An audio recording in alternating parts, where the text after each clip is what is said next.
कभी ना कभी हर पाप का हिसाब होता है, पर सवाल यह है, पाप का घड़ा आखिर कब भरता है? कितनी देर तक भगवान चुप रहते हैं और कब वो न्याय का दरवाजा खोलते हैं?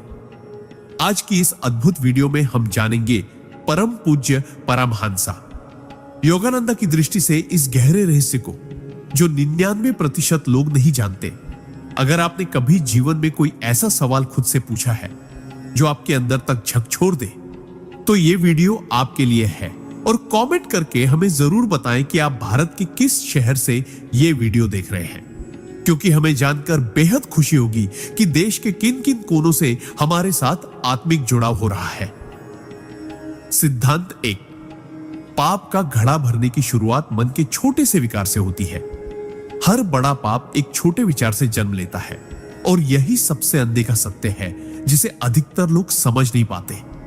जब कोई व्यक्ति पहली बार झूठ बोलता है, पहली बार किसी का हक छीनता है या पहली बार किसी का दिल दुखाता है, तब वो सोचता है कि ये कोई बड़ी बात नहीं, लेकिन आत्मा जानती है कि ये एक बीज है जो समय के साथ पेड़ बनेगा। यही वह क्षण होता है जब पाप का घड़ा भरने की प्रक्रिया शुरू हो जाती है। परमहंसा योगानंद कहते हैं कि ईश्वर हमें तुरंत दंड नहीं देते, क्योंकि वो चाहते हैं कि हम सीखें, समझें और सुधरें। लेकिन जब बार बार चेतावनी के बाद भी आत्मा पाप की ओर बढ़ती जाती है, तो परमात्मा की सहनशीलता भी एक सीमा तक रहती है। घड़ा भरता है एक एक बूंद से। हर छल, हर स्वार्थ, हर लालच और हर असत्य की बूंद उस घड़े में जाती है। लोग अक्सर सोचते हैं कि मैं तो रोज ऐसा करता हूं, कुछ नहीं होता। लेकिन वे नहीं जानते कि ऊपर से कुछ दिखे या न दिखे, लेकिन आत्मा पर हर कर्म की छाप गहराई से बैठ जाती है। और एक दिन जब आखिरी बूंद गिरती है, तब न्याय की प्रचंड अग्नि भड़क उठती है। सिद्धांत 2। पाप के घड़े को भरने में समय लगता है, लेकिन उसका फटना पल भर में होता है। यह जीवन का सबसे रहस्यमय और अद्भुत नियम है कि हम जो भी गलत करते हैं उसका फल हमें तुरंत नहीं मिलता। यही कारण है कि मनुष्य अक्सर धोखा खा जाता है। वह सोचता है कि अगर अभी कोई विपत्ति नहीं आई तो शायद उसका पाप क्षमा हो गया या ईश्वर ने देखा ही नहीं। लेकिन वास्तव में परमात्मा हर कार्य का लेखा जोखा रखते हैं। बस वो धैर्य रखते हैं, क्योंकि उनका उद्देश्य दंड देना नहीं, आत्मा को सुधारना होता है। परमहंसा योगानंदा ने कहा था कि ब्रह्मांड की हर शक्ति हमें बार बार अवसर देती है कि हम पाप के मार्ग से लौट आए। लेकिन जब व्यक्ति चेतावनियों को अनसुना कर देता है, जब वो अपने घमंड, लालच और अहंकार में इतना अंधा हो जाता है कि उसे आत्मा की पुकार भी सुनाई नहीं देती, तब ईश्वर का धैर्य टूटता है और घड़ा जो सालों में भरता है वो एक ही क्षण में फट पड़ता है। परिणाम इतना भयंकर होता है कि वो व्यक्ति की पूरी जिंदगी हिला देता है। इसलिए जब जीवन में बार बार चेतावनी मिले तो उसे गंभीरता से लेना चाहिए, वरना पछताने का समय भी नहीं मिलेगा। सिद्धांत 3। पाप का घड़ा केवल बाहरी कर्मों से नहीं, बल्कि अंदर के विचारों से भी भरता है। अक्सर लोग यह मानते हैं कि जब तक उन्होंने किसी को नुकसान नहीं पहुंचाया, तब तक उन्होंने कोई पाप नहीं किया। लेकिन आध्यात्मिक दृष्टि से देखा जाए तो पाप केवल वह नहीं होता जो शरीर करता है, बल्कि वह भी होता है जो मन में जन्म लेता है। किसी के लिए ईर्ष्या पालना, किसी के लिए बुरा सोचना, मन ही मन किसी की असफलता की कामना करना, ये सब वो सूक्ष्म कर्म हैं जो धीरे धीरे आत्मा को कलुषित करते हैं और पाप के घड़े में अपना योगदान डालते हैं। परमहंसा योगानंदा कहते हैं कि आत्मा एक दर्पण की तरह होती है, जिसमें हमारे हर विचार की छवि उभरती है। यदि उस दर्पण पर लगातार नकारात्मकता की परछाइयां पड़ती रही, तो एक समय बाद वो धुंधला हो जाता है और व्यक्ति अपनी सच्चाई को देखना बंद कर देता है। यही वह स्थिति होती है जहां पाप भीतर ही भीतर अपना घर बना लेता है। समाज में भले ही हम सज्जन दिखे, लेकिन हमारे भीतर की नकारात्मकता ही असली घड़ा भर रही होती है। इसलिए बाहरी आचरण से ज्यादा जरूरी है आंतरिक शुद्धता, क्योंकि मनुष्य बाहर से नहीं, अंदर से गिरता है। सिद्धांत 4। जब पाप का घड़ा भरता है तो ईश्वर पहले संकेत देते हैं, दंड बाद में आता है। ईश्वर की न्याय व्यवस्था अत्यंत सूक्ष्म परंतु अत्यंत सटीक होती है। जब किसी व्यक्ति के जीवन में पाप का घड़ा धीरे धीरे भर रहा होता है तो परमात्मा कभी अचानक दंड नहीं देते। वे पहले चेतावनियां देते हैं, कभी किसी अपने के शब्दों से, कभी बार बार हो रही असफलताओं से, कभी बेमतलब की परेशानियों से और कभी मन के भीतर उठते बेचैन सवालों से। ये सब संकेत होते हैं कि आत्मा रास्ता भटक रही है और समय रहते उसे संभल जाना चाहिए। लेकिन अधिकतर लोग इन संकेतों को इत्तेफाक मानकर टाल देते हैं या फिर अपने अहंकार में उन्हें नजरअंदाज कर देते हैं। परमहंस योगानंद कहते हैं कि जब व्यक्ति चेतावनियों को गंभीरता से नहीं लेता तो वही चेतावनियां धीरे धीरे एक दिन तूफान बनकर जीवन में प्रवेश करती है और फिर जो कुछ भी होता है वह सिर्फ बाहर की टूटन नहीं होती, आत्मा की नींव हिल जाती है। रिश्ते टूटते हैं, धन लुटता है, स्वास्थ्य बर्बाद होता है और मन अशांत हो जाता है। तब इंसान पूछता है, मेरे साथ ऐसा क्यों हुआ? लेकिन सच्चाई यही होती है कि जो बोया गया था अब वही काटने का समय आ गया है। घड़ा फूटता है लेकिन ईश्वर ने बहुत पहले दरवाजा खटखटाया था। सिद्धांत 5, पुण्य और पाप दोनों साथ चलते हैं, लेकिन जब पाप का पलड़ा भारी हो जाए तब संतुलन टूटता है। जीवन एक तराजू की तरह होता है जिसमें एक पलड़े में हमारे पुण्य और दूसरे में हमारे पाप रखे जाते हैं। जब तक दोनों में संतुलन बना रहता है तब तक जीवन किसी न किसी तरह चलता रहता है। समस्याएं आती हैं लेकिन समाधान भी मिलते हैं। दुख आता है तो सुख भी पीछे पीछे आता है। लेकिन जैसे ही हमारे कर्मों का पलड़ा एक ओर झुकने लगता है वैसे ही ब्रह्मांड की शक्ति उस असंतुलन को ठीक करने के लिए सक्रिय हो जाती है। परमहंस योगानंद बताते हैं कि हर शुभ कार्य, हर सच्ची भावना, हर क्षमा, हर सेवा पुण्य का बीज बोती है, जबकि स्वार्थ, हर छल, हर अन्याय पाप के खेमे में जाता है। कई बार लोग सोचते हैं कि वे पूजा पाठ कर रहे हैं, दान दे रहे हैं तो शायद उनका पाप मिट जाएगा। लेकिन अगर वही व्यक्ति भीतर से कड़वा, झूठा, लालची और ईर्ष्यालु है तो पुण्य के ऊपर पाप का भार बढ़ता ही चला जाता है। एक समय आता है जब पुण्य का प्रभाव पाप की मात्रा के नीचे दब जाता है और तब वह घड़ी आती है जब जीवन का संतुलन टूटता है। और जब संतुलन टूटता है तो केवल शरीर नहीं, आत्मा तक कांप जाती है। सिद्धांत 6, जब पाप का घड़ा फूटता है तो व्यक्ति केवल वर्तमान नहीं, अपना भविष्य भी खो देता है। पाप के परिणाम केवल उतने समय तक सीमित नहीं रहते जितना हम सोचते हैं। जब घड़ा फूटता है तो उसका प्रभाव सिर्फ आज पर नहीं, आने वाले कल पर भी पड़ता है। परमहंस योगानंद कहते हैं कि जब आत्मा बार बार अधर्म के मार्ग पर चलती है तो वह न केवल अपने वर्तमान जीवन को दूषित करती है बल्कि अपने भविष्य के रास्तों को भी अंधकारमय बना लेती है। कभी कभी ऐसा होता है कि व्यक्ति को लगता है मुझे तो अभी तक कोई सजा नहीं मिली तो आगे भी सब ठीक ही रहेगा, लेकिन वह नहीं जानता कि उसका भाग्य धीरे धीरे उस दिशा में बह रहा है जहां से लौटना मुश्किल होगा। जब पाप का घड़ा फूटता है तो उसकी लहरें सिर्फ एक व्यक्ति को नहीं, उसके पूरे परिवार, उसकी पीढ़ियों और उसके कर्मों की श्रृंखला को प्रभावित करती है।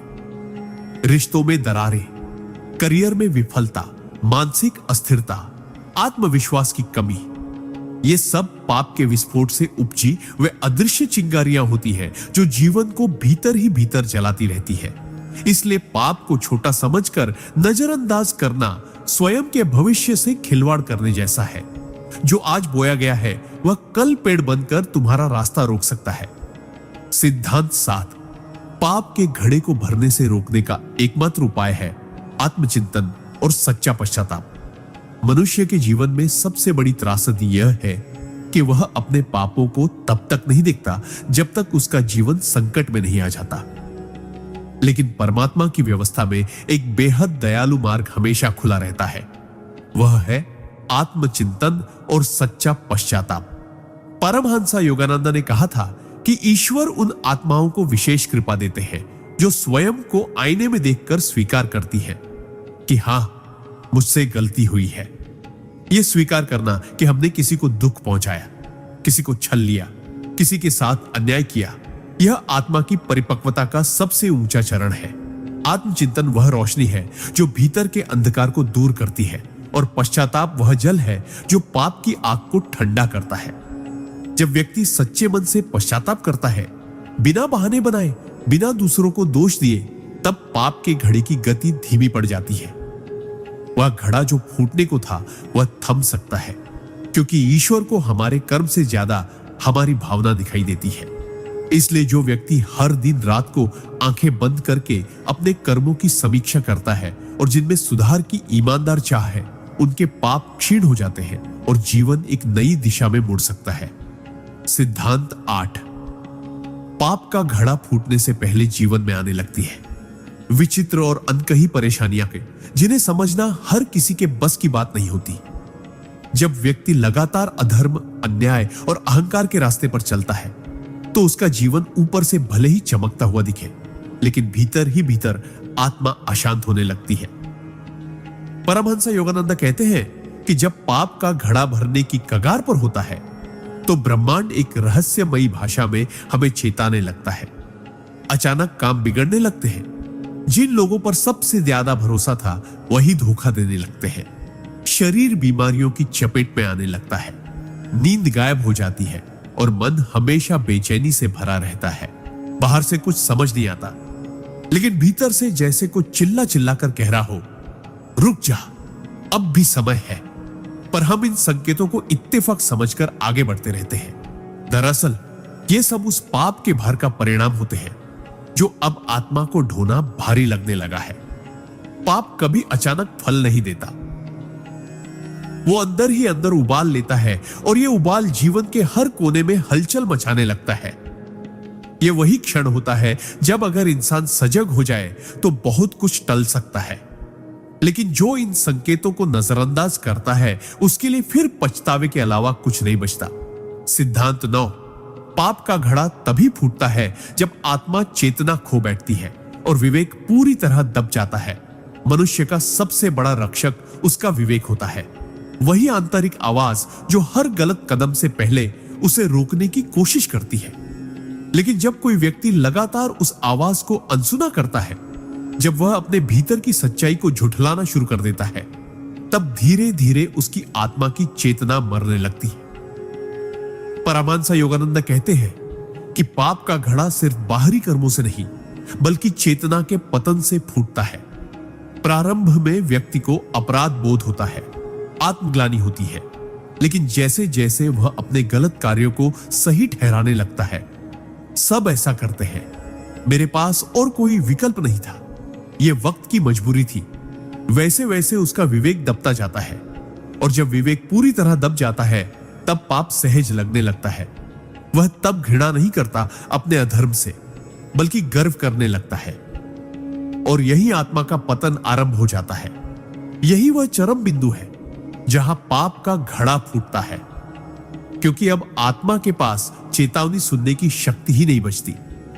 परिणाम इतना विनाशकारी होता है कि व्यक्ति को वर्षों लग जाते हैं खुद को फिर से जोड़ने में, अगर वो जुड़ पाए तो। इसलिए आत्मा की आवाज को मरने मत दो, क्योंकि जहां विवेक समाप्त होता है, वहीं से विनाश शुरू हो जाता है। सिद्धांत 10। पाप का घड़ा एक दिन में नहीं भरता। ये छोटे छोटे समझौते, झूठे तर्कों और आत्मा के साथ हुए सौदों से भरता है। हर व्यक्ति जन्म से बुरा नहीं होता। हर आत्मा भीतर से निर्मल, शुद्ध और ईश्वर के अंश जैसी होती है।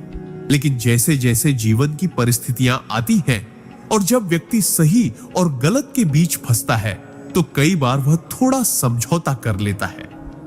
बस यही से पाप के घड़े की पहली बूंद टपकती है।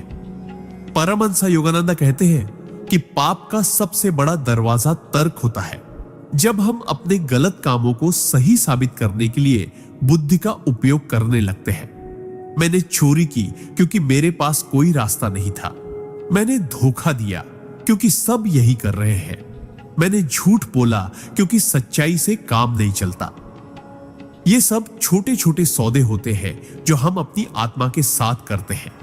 हर बार जब हम अपने अंतर्मन की आवाज को दबाते हैं, हर बार जब हम सत्य से मुंह मोड़ते हैं, हर बार जब हम अपने अंदर उठते ग्लानि को अनदेखा करते हैं, तब पाप का घड़ा और भारी हो जाता है।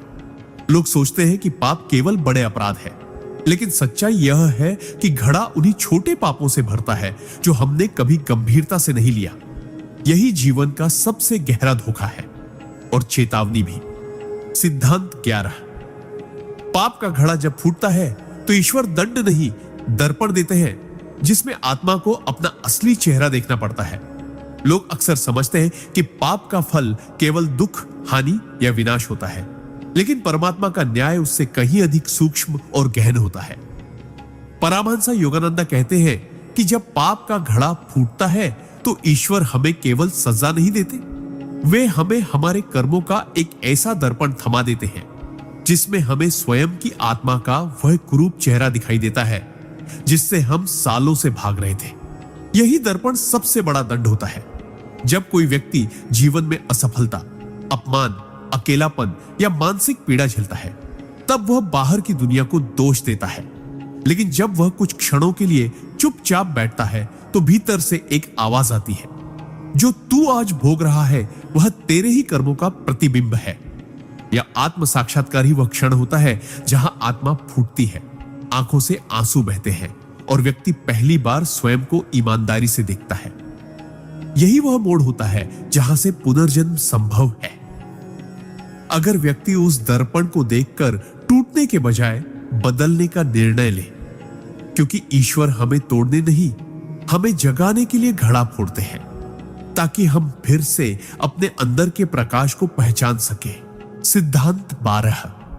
जब पाप का घड़ा फूटता है तब जीवन में वही लोग सबसे पहले दूर होने लगते हैं जिनके लिए हम सब कुछ करते आए थे। जब जीवन में संकट आता है तो हम सोचते हैं कि हमारे अपने साथ खड़े रहेंगे, लेकिन जब पाप का घड़ा फूटता है तो सबसे पहला आघात उन्हीं रिश्तों पर पड़ता है जिन्हें हमने जीवन का आधार माना था। परमहंस योगानंद कहते हैं कि जब आत्मा पर पापों का भार बढ़ता है तो उसके चारों ओर की ऊर्जा बदल जाती है, और यह ऊर्जा सबसे पहले उन लोगों को प्रभावित करती है जो हमारे सबसे करीब होते हैं, जिनके लिए हमने त्याग किए, जिनके लिए मेहनत की, जिनके लिए अपने उसूलों से समझौते किए। वही लोग अचानक दूर होने लगते हैं। कभी वे नाराज हो जाते हैं, कभी वे हमसे कटने लगते हैं, कभी वे हमें गलत समझने लगते हैं और हम भीतर ही भीतर टूटने लगते हैं, क्योंकि हमें लगता है कि हमारे प्रेम और त्याग की कोई कीमत ही नहीं रही। लेकिन असल में यह परमात्मा का संकेत होता है कि अब समय आ गया है भीतर झांकने का। रिश्तों का टूटना केवल भावनात्मक आघात नहीं होता, बल्कि वह एक दर्पण होता है जो यह दिखाता है कि हमने अपने कर्मों से किस प्रकार अपनी दुनिया को स्वयं तोड़ा है। यह बहुत पीड़ादायक होता है, लेकिन यही वह क्षण होता है जहां आत्मा अपने घावों को पहचानती है और सच्चे परिवर्तन की ओर पहला कदम बढ़ाती है। सिद्धांत 13। जब पाप का घड़ा फूटता है तब इंसान की पहचान, प्रतिष्ठा और सम्मान सबसे पहले चूर चूर हो जाते हैं। किसी भी व्यक्ति की सबसे कीमती पूंजी उसका नाम, उसकी पहचान और समाज में उसका सम्मान होता है। वह पूरी उम्र मेहनत करता है, रिश्ते बनाता है, अपनी छवि को संवारता है ताकि दुनिया उसे एक अच्छा इंसान समझे। लेकिन जैसे ही पाप का घड़ा भरकर फूटता है, सबसे पहला प्रहार इसी पहचान पर होता है। परमहंस योगानंद कहते हैं कि जब कोई आत्मा बार बार अपने अंतर्मन की सच्चाई को दबाकर बाहर से सज्जनता का आवरण ओढ़कर पाप करता है, तब एक समय आता है जब ब्रह्मांड उस पर से नकाब हटा देता है। व्यक्ति जो कुछ भी छिपा रहा होता है वह एक एक करके सबके सामने उजागर होने लगता है। लोग बातें करने लगते हैं, पीठ पीछे अपमान होने लगता है। जिन लोगों ने कभी सराहा था वही उपेक्षा करने लगते हैं। यह सामाजिक पतन केवल बाहरी नहीं होता, बल्कि आत्मा की जड़ों तक हिलाकर रख देता है। व्यक्ति खुद को समाज में नग्न, अकेला और अपमानित महसूस करता है। लेकिन यही वह क्षण भी होता है जो हमें हमारे भीतर छिपे अहंकार से परिचित कराता है। जब हमारी बनाई हुई झूठी इमेज टूटती है, तभी सच्चा आत्मबोध शुरू होता है। और अगर यह अपमान हमें भीतर से बदल दे, तो यही घड़ा टूटना मोक्ष की पहली सीढ़ी भी बन सकता है। सिद्धांत 14। पाप का घड़ा तब भी भरता रहता है जब हम दूसरों के साथ नहीं, स्वयं के साथ छल करते हैं। अधिकतर लोग पाप को केवल दूसरों को हानि पहुंचाने से जोड़ते हैं, जैसे किसी को धोखा देना, झूठ बोलना, अपमान करना या अन्याय करना। लेकिन आध्यात्मिक दृष्टि से देखा जाए तो सबसे गहरा पाप तब जन्म लेता है जब हम अपने ही अंतर्मन के साथ छल करते हैं। जब हम जानते हैं कि क्या सही है, फिर भी जानबूझकर गलत का चयन करते हैं। जब आत्मा की आवाज बार बार कहती है कि यह मार्ग तुम्हारे लिए नहीं है, फिर भी हम लोभ, अहंकार या भय के कारण वही मार्ग अपनाते हैं। तब हर बार हमारी आत्मा एक चोट खाती है और हर चोट पाप के घड़े में एक नई दरार बनाती है। परमहंस योगानंद कहते हैं कि आत्मा का सबसे बड़ा अपराध तब होता है जब हम अपनी सच्चाई से मुंह मोड़ लेते हैं। दुनिया चाहे कुछ ना जाने, लेकिन आत्मा सब जानती है। और जब हम अपने ही सत्य को दबाकर एक झूठा जीवन जीते हैं, तो वह झूठ धीरे धीरे हमें भीतर से खोखला कर देता है। यही खोखलापन एक दिन इतना बढ़ जाता है कि बाहर सब कुछ सामान्य दिखते हुए भी भीतर का घड़ा टूट जाता है और तब जीवन में सब कुछ बिखर जाता है। इसलिए याद रखो, अपने आप से झूठ बोलना केवल एक आदत नहीं, आत्मघात होता है और यही सबसे घातक पाप बन जाता है। सिद्धांत 15। जब पाप का घड़ा फूटता है, तब मनुष्य को बाहर से नहीं, अंदर से खालीपन और अर्थहीनता निगलने लगती है। जीवन में सबसे बड़ी पीड़ा वह नहीं होती जो बाहर दिखती है, बल्कि वह होती है जो भीतर चुपचाप चलती रहती है, बिना किसी को बताए, बिना किसी आवाज के।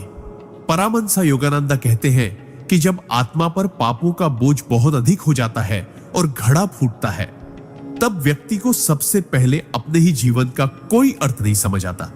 अचानक सब कुछ बेकार लगने लगता है। वो घर, वो परिवार, वो काम, वो सफलता, जिनके लिए उसने रात दिन एक कर दिए थे। बाहर से सब कुछ पहले जैसा होता है, लेकिन भीतर से जैसे कोई दीवार गिर जाती है और आत्मा अंधकार में डूबने लगती है। यह वही स्थिति होती है जहां व्यक्ति हंसते हुए भी रोने लगता है, बोलते हुए भी चुप रहता है, भीड़ में होते हुए भी अकेला महसूस करता है। यह आत्मिक खालीपन पापों की परछायां होती है जो आत्मा को जकड़ लेती है। यह घुटन, यह बेचैनी, यह अनजाना डर, यह सब संकेत है कि जीवन अब उस मोड़ पर आ गया है जहां आत्मा ने चेतना की पुकार को अनसुना किया है। और तब यह घड़ा फूटने का नहीं, आत्मा के खोने का आरंभ होता है। यही सबसे गहरी सजा होती है, जब जीवन जिया तो जा रहा होता है, लेकिन उसमें कोई भाव, कोई रोशनी, कोई उद्देश्य नहीं बचता। सिद्धांत 16। पाप का घड़ा तब तेजी से भरता है जब व्यक्ति अपने कर्मों की जिम्मेदारी दूसरों पर डालने लगता है। मनुष्य जब तक अपने जीवन की परिस्थितियों के लिए दूसरों को दोष देता रहता है, तब तक वह अपने भीतर झांकने का साहस नहीं करता। यही आत्म अस्वीकृति पापों को और गहरा बना देती है। परमहंस योगानंद कहते हैं कि जिस क्षण हम अपनी गलती को स्वीकार करने के बजाय उसे किसी और के सिर पर डालते हैं, चाहे वह माता पिता हो, समाज हो, हालात हो या फिर भगवान स्वयं, उसी क्षण आत्मा के ऊपर एक नया बोझ चढ़ता है। हम कहते हैं, अगर उन्होंने ऐसा न किया होता तो मैं ऐसा न करता, मेरे पास कोई विकल्प नहीं था, यह सब मेरी किस्मत की गलती है। ऐसे झूठे तर्क आत्मा को कमजोर बनाते हैं और हमारी आंतरिक शक्ति धीरे धीरे मरने लगती है। जब व्यक्ति अपनी जिम्मेदारी से भागता है, तब वह अपने ही हाथों से अपने पाप के घड़े में और जल भरता है और एक दिन वह घड़ा फूटता है। लेकिन तब भी वह समझ नहीं पाता कि असली कारण बाहर नहीं, भीतर था। यही कारण है कि ऐसे लोग बार बार एक ही गलतियां दोहराते हैं और जीवन में पीड़ा का अंत नहीं होता, क्योंकि जब तक हम अपने कर्मों का उत्तरदायित्व नहीं लेते, तब तक सुधार असंभव है और तब तक घड़ा भरता ही रहेगा, अंततः अपने विनाश के साथ। सिद्धांत 17। पाप का घड़ा उस दिन सबसे तेज भरता है जब व्यक्ति जानबूझकर सत्य को अनदेखा करता है और झूठ को स्वीकार कर लेता है। हर इंसान के जीवन में ऐसे क्षण आते हैं जब वह स्पष्ट रूप से जानता है कि कौन सा रास्ता सही है और कौन सा गलत। उसका अंतर्मन पूरी ईमानदारी से उसे दिशा देता है। लेकिन जब वह केवल सुविधा, लाभ, डर या सामाजिक दबाव के कारण सच को दरकिनार कर देता है और झूठ का साथ देता है, तो वही क्षण पाप के घड़े को सबसे ज्यादा भरता है। परमहंस योगानंद कहते हैं कि जब व्यक्ति जानकर भी अंधकार को चुनता है, तब उसका कर्म सबसे भारी होता है, क्योंकि वह केवल एक गलती नहीं करता, वह आत्मा की चेतना को दबाने का प्रयास करता है। ऐसे लोग अक्सर अपने भीतर उठती सच्चाई की आवाज को शांति, प्रैक्टिकल सोच या समय की मांग कहकर चुप कराने की कोशिश करते हैं, लेकिन वह सच्चाई वहां मरती नहीं है। वह चुपचाप बैठकर देखती है कि कब तक यह आत्मा छल करती रहेगी, और फिर एक दिन जब झूठ की नींव पर खड़ी दुनिया ढहती है, तो व्यक्ति को समझ आता है कि उसका सबसे बड़ा पाप किसी को धोखा देना नहीं था, बल्कि अपने अंदर के सत्य को दबाना था। जब भीतर का सत्य दबता है तो बाहर का जीवन भटकने लगता है, और यही वह घड़ी होती है जब घड़ा फूटने को तैयार हो जाता है, और फिर कोई शक्ति उसे रोक नहीं सकती। सिद्धांत 18। पाप का घड़ा तब भी भरता है जब व्यक्ति मौन रहकर अधर्म का समर्थन करता है, क्योंकि चुप्पी भी एक कर्म है। बहुत से लोग सोचते हैं कि अगर उन्होंने कोई अन्याय नहीं किया, किसी को नुकसान नहीं पहुंचाया, तो वे पाप के भागीदार नहीं हैं। लेकिन आध्यात्मिक दृष्टि से यह सबसे बड़ा भ्रम है। परमहंस योगानंदा कहते हैं कि जब व्यक्ति किसी अधर्म, अन्याय या गलत कर्म को अपनी आंखों से देखता है और फिर भी चुप रहता है, तब उसकी चुप्पी भी एक सक्रिय कर्म बन जाती है, जो पाप के घड़े में एक और बूंद जोड़ती है। क्योंकि मौन केवल शब्दों की अनुपस्थिति नहीं है, यह एक स्थिति है जहां आत्मा ने सत्य के पक्ष में खड़े होने से इनकार कर दिया है। हम बहाने बनाते हैं, मुझे क्या लेना देना, मेरे बोलने से क्या फर्क पड़ेगा, मेरे चुप रहने से किसी का भला हो जाए। लेकिन यह आत्मा का पलायन है। जब सत्य के समय हम मौन हो जाते हैं, तब हम असत्य को स्थान दे रहे होते हैं, और यही मौन धीरे धीरे आत्मा की शक्ति को क्षीण करता है, विवेक को दबाता है, और अंततः हमारे पापों की गति को बढ़ा देता है। इसीलिए याद रखो, अधर्म के समय चुप रहना भी अधर्म के पक्ष में खड़े होना है। यह पाप उतना ही भारी होता है जितना कि स्वयं अन्याय करना, और जब घड़ा फूटता है तब ब्रह्मांड उस चुप्पी की कीमत भी ब्याज सहित वसूलता है। सिद्धांत 19। पाप का घड़ा केवल इस जन्म के कर्मों से नहीं, पिछले जन्मों के अधूरे कर्मों और संस्कारों से भी भरता है। हम अक्सर ये सोचते हैं कि जीवन में जो कुछ भी हमारे साथ हो रहा है वह केवल इस जन्म के कर्मों का परिणाम है, लेकिन आध्यात्मिक शास्त्रों और महापुरुषों की वाणी इस विचार को अधूरा मानती है। परमहंस योगानंदा स्पष्ट रूप से कहते हैं कि आत्मा एक लंबी यात्रा पर होती है, और हर जन्म में वह जो भी कर्म करती है, वे कर्म उसके सूक्ष्म शरीर में छप जाते हैं, जिन्हें संस्कार कहा जाता है। ये संस्कार अगला जीवन निर्धारित करते हैं और हमारे वर्तमान जीवन के अनुभवों को भी गहराई से प्रभावित करते हैं। कई बार हमें ऐसा लगता है कि हमने कोई पाप नहीं किया, फिर भी जीवन में दुख, कष्ट और बार बार बाधाएं क्यों आ रही है? इसका कारण वही पुराने जन्मों के अधूरे या भारी कर्म होते हैं, जिनकी गूंज अब सुनाई दे रही होती है। पाप का घड़ा अचानक नहीं फूटता, वह कई जन्मों की अधूरी कहानियों और दबे हुए अपराध बोध से भरता है। जब यह घड़ा फटता है तो हमें केवल इस जीवन की नहीं, कई जीवनों की जिम्मेदारी उठानी पड़ती है। इसलिए आत्मा को बार बार शुद्ध करना, ध्यान, सेवा और आत्ममंथन के माध्यम से अपने संस्कारों को हल्का करना ही सच्चा प्रायश्चित है। यही जीवन को मुक्ति की ओर ले जाने वाला मार्ग है। सिद्धांत 20। पाप का घड़ा फूटने से पहले व्यक्ति को बार बार जीवन में सब कुछ होते हुए भी खालीपन का अनुभव होने लगता है। यह अनुभव हर उस आत्मा को आता है जो भीतर से पापों के भार से दब रही होती है, परंतु बाहर से सब कुछ सामान्य दिखाने की कोशिश करती है। परमहंस योगानंदा कहते हैं कि आत्मा जब बार बार अपने सच्चे मार्ग से भटकती है और पाप के रास्ते पर अनजाने या जानबूझकर चलती है, तो एक समय आता है जब भौतिक सफलता, रिश्ते, संपत्ति, यश, सब कुछ होते हुए भी व्यक्ति को अपने जीवन में कोई आनंद नहीं मिलता। वह हंसता है पर भीतर रोता है। वह सबके बीच होता है पर भीतर खुद से कटा हुआ महसूस करता है।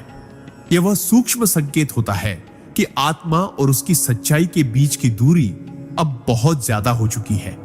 यह भावनात्मक खालीपन ही वह चेतावनी है जिसे अधिकतर लोग नजरअंदाज कर देते हैं और समझते हैं कि शायद उन्हें कुछ नया चाहिए, कोई चेंज चाहिए। पर असल में उन्हें भीतर झांकने की जरूरत होती है। जब आत्मा पापों के भार से थकने लगती है, तब वह इस रूप में संकेत देती है। अगर व्यक्ति समय रहते चेत जाए तो परिवर्तन संभव है, अन्यथा यही अंतहीन खालीपन एक दिन घड़े की अंतिम बूंद बनकर टूट जाता है और फिर जीवन में ऐसी दरारें बनती हैं जिन्हें भरने में कई जन्म लग सकते हैं।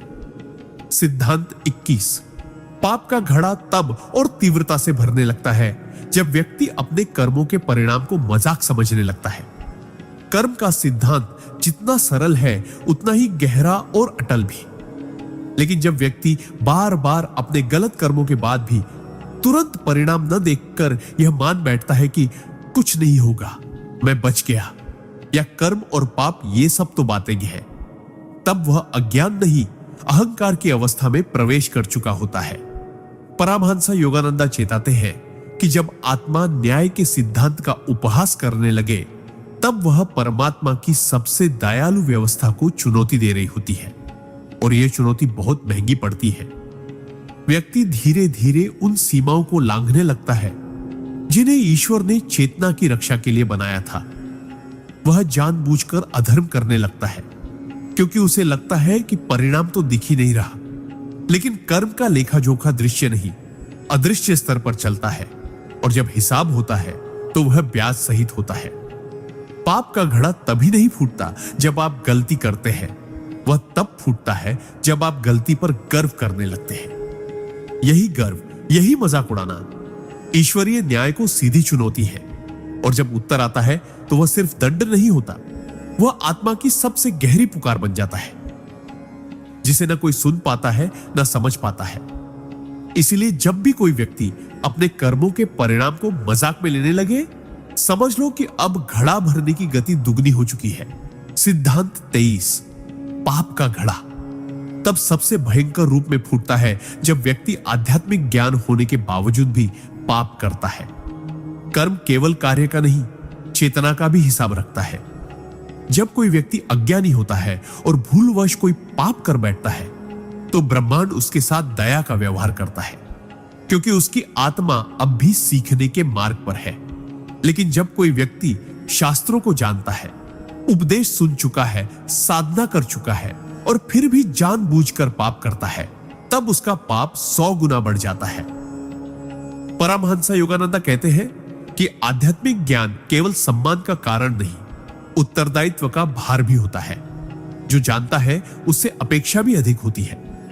जब वह सत्य को पहचानने के बावजूद असत्य का मार्ग चुनता है, तब उसकी आत्मा पर दोहरा बोझ पड़ता है, एक तो कर्म का, दूसरा विवेक को दबाने का। ऐसे व्यक्तियों के लिए जब घड़ा फूटता है तो उसका प्रभाव केवल बाह्य जीवन तक सीमित नहीं रहता, वह आत्मा की जड़ों को हिलाकर रख देता है।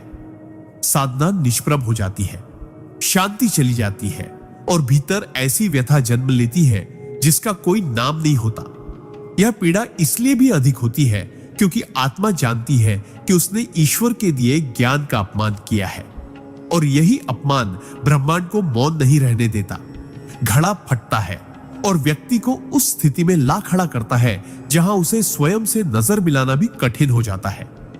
यही चेतावनी है कि ज्ञान के साथ खेलना आग से खेलने के समान है, जो जलाता नहीं भस्म कर देता है। सिद्धांत 24। पाप का घड़ा तब सबसे गहराई से भरता है जब व्यक्ति अपने अहंकार में खुद को ही ईश्वर से बड़ा समझने लगता है। मनुष्य का पतन तब शुरू नहीं होता जब वह कोई पाप करता है, बल्कि तब होता है जब वह यह मानने लगता है कि वह जो भी कर रहा है वह सही है और उसे कोई देख नहीं रहा, कोई रोक नहीं सकता। यही वह अवस्था होती है जहां उसका अहंकार इतना बढ़ जाता है कि वह स्वयं को ही ईश्वर से श्रेष्ठ मानने लगता है। परमहंस योगानंदा कहते हैं कि जब व्यक्ति को यह भ्रम होने लगे कि उसके कर्मों का कोई परिणाम नहीं, कि वह सब कुछ जानता है और उसके निर्णय ही अंतिम है, तब उसका पाप केवल कर्म नहीं रह जाता, वह आत्मिक विद्रोह बन जाता है और यह विद्रोह ब्रह्मांड की सबसे संतुलित व्यवस्था को सीधी चुनौती देता है। ऐसे व्यक्ति धर्म, नीति, प्रेम करुणा, इन सब का उपहास करने लगते हैं। वे दूसरों को नीचा दिखाकर स्वयं को ऊंचा मानते हैं और धीरे धीरे अपने ही बनाए हुए नकली सिंहासन पर बैठकर आत्मा को नष्ट करते हैं। लेकिन ईश्वर मौन रहते हैं, क्योंकि वे चाहते हैं कि व्यक्ति स्वयं उस अहंकार की ऊंचाई से गिरे और तब उसे समझ आए कि वह कितना खोखला हो चुका है। जब घड़ा फूटता है तो केवल दुख नहीं आता, पूरा जीवन चकनाचूर हो जाता है। यह वह प्रहार होता है जहां अहंकार राख बन जाता है और आत्मा पहली बार नम्र होकर सिर झुकाती है। यही वह क्षण होता है जहां विनाश की राख से पुनर्जन्म की चिंगारी जन्म ले सकती है, यदि व्यक्ति सच्चाई को स्वीकार कर पाए। सिद्धांत 25। पाप का घड़ा तब भी भरता रहता है जब व्यक्ति दूसरों की गलतियों पर तो कठोर होता है, लेकिन अपनी गलतियों को नजरअंदाज करता है। अहंकार का सबसे छिपा और खतरनाक रूप तब सामने आता है जब व्यक्ति दूसरों के पापों को देखकर उन्हें नीचा दिखाता है, ताना मारता है, उन्हें सुधारने की बात करता है, लेकिन अपने ही भीतर के दोषों को या तो स्वीकार नहीं करता या उन्हें छोटा समझकर टाल देता है। परमहंस योगानंद कहते हैं कि आत्मा का असली विकास तब शुरू होता है जब व्यक्ति अपनी कमियों को देखने का साहस करता है, न कि दूसरों की निंदा में समय बिताता है। लेकिन अधिकतर लोग उल्टा करते हैं, वे स्वयं को सही और बाकी सबको गलत मानने लगते हैं। यह आत्म अंधापन ही वह भाव है जो पाप के घड़े को चुपचाप भरता रहता है। जब कोई व्यक्ति किसी और की ईमानदारी पर शक करता है, किसी की गलती को बार बार याद दिलाता है और अपने भीतर उठती कड़वाहट, ईर्ष्या, कटाक्ष और असत्य को छोटी बातें कहकर नजरअंदाज करता है, तब वह स्वयं को ही धोखा दे रहा होता है। और जब यह ढोंग सालों तक चलता है, तब ब्रह्मांड वह घड़ी लाता है जहां यह मुखौटा गिरता है। तब व्यक्ति को न सिर्फ अपने पापों का बोझ झेलना पड़ता है, बल्कि उस दिखावे की सजा भी मिलती है जिसे उसने वर्षों तक सच्चाई का नाम दिया था। यही वह आंतरिक गिरावट है जहां आत्मा की आंख खुलती है, पर तब तक घड़ा टूट चुका होता है। सिद्धांत 26। पाप का घड़ा तब भी भरता है जब व्यक्ति भीतर से टूट चुका होता है, लेकिन बाहर सब ठीक है का झूठा मुखौटा ओढ़े रहता है। मनुष्य की सबसे बड़ी त्रासदी यह नहीं कि वह दुखी है, बल्कि यह है कि वह दुखी होकर भी उसे स्वीकार नहीं करता। वह भीतर से टूट रहा होता है, गल रहा होता है, पाप के बोझ से दबा होता है, लेकिन समाज, परिवार और दिखावे की दुनिया के सामने एक मुस्कान ओढ़ लेता है। मैं ठीक हूं, सब अच्छा चल रहा है, मैं मजबूत हूं। यही झूठ धीरे धीरे आत्मा को खोखला कर देता है। परमहंस योगानंद कहते हैं कि जब व्यक्ति सच्चाई से दूर जाने के लिए झूठे मुखौटे पहनता है, तो वह अपने भीतर की करुण पुकार को दबा देता है, और यह दमन ही पाप की अगली परत बन जाती है। आत्मा जो चाहती है उसे वह कहने नहीं देता, जो दर्द है उसे स्वीकार नहीं करता, पश्चाताप भीतर उमड़ रहा है उसे छुपा लेता है। लेकिन यह छुपाना कोई समाधान नहीं, बल्कि वह बोझ है जो हर दिन पाप के घड़े में और जल भरता है। एक समय आता है जब यह मुखौटा इतना भारी हो जाता है कि वह स्वयं व्यक्ति की पहचान को मिटा देता है, और तब सब घड़ा फूटता है। लेकिन तब टूटता हुआ इंसान न बाहर होता है न भीतर, वह बस एक छाया बनकर रह जाता है। इसलिए सच्चाई से भागो मत, क्योंकि स्वीकार करना ही मुक्ति की पहली सीढ़ी है, वरना घड़ा तब टूटेगा जब तुम खुद को खो चुके होगे। सिद्धांत 27।